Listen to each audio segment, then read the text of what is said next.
Ըստ Թուրքիայում Ամերիկայի ձայնի թղթակից Դորիան Ջոնսի, Կիլիկիայի Սիս քաղաքում իր կենտրոնակայանը վերադարձնելու պահանջով Թուրքիայի սահմանադրական դատարանին Մեծի տանն Կիլիկիո կաթողիկոսության ներկայացված հայցը մեծ իրարանցում է առաջ բերել Թուրքիայում։ Նա հիշեցնում է, որ վեհարան բռնագրավել էր Թուրքիայի կողմից մոտ 1 դար առաջ հայերի զանգվածային սպանությունների ժամանակ։ Ըստ եկեղեցու խոսնակ Թենի Փիրի Սիմոնյանի, հայցը շուտ չի քննվի։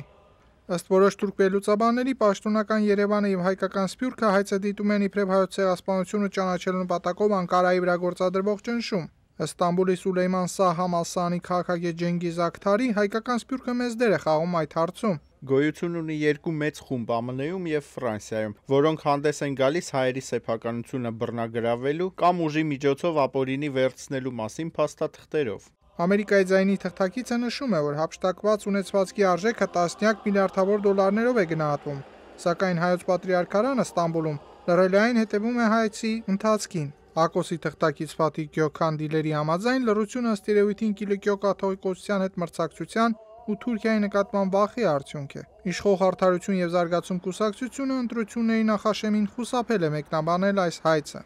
Թուրքիայի սահմանադրական դատարանը դեռևս չի որոշել վարույթի վերցնել Մեծի տանն Կիլիկիո կաթողիկոսության հայցը։ Ըստ հայոց առաքելական եկեղեցու հայրապետի, եթե հայցը բիժեցվի, ապա իրենք դիմելու են մարդու իրավունքների եվրոպական դատարան, սակայն հունվարին Ստրասբուրգի դատարանը հօգուտ Թուրքիայի էր լուծել Ստամբուլում գտնվող շենքերից մեկը վերադարձնելու տեղի հայկական հիմնադրամի հայցը։ Եվրոպական դատարանի ազգությամբ թուրք դատավոր Ռիզա Թուրմենը նախազգուշացրել է, որ դեռ շատ վաղ է ենթադրել, թե հայկական եկեղեցին հաջողելու է իր հայցում։ Երբ դատարանում քննության են առնում վաղուց անցած գործերը, իրավական շատ խոչընդոտներ են առաջ գալիս։ Հայկական Սփյուռքի ու եկեղեցու հնարավոր հարյուրավոր հարցերի պարագայում Անկարան ըստ ուսումնասիրողների առերեսվելու է դատական քննությունների ալիքի հետ, ընդ որում եւ երկրի ներսում, եւ երկրից դուրս։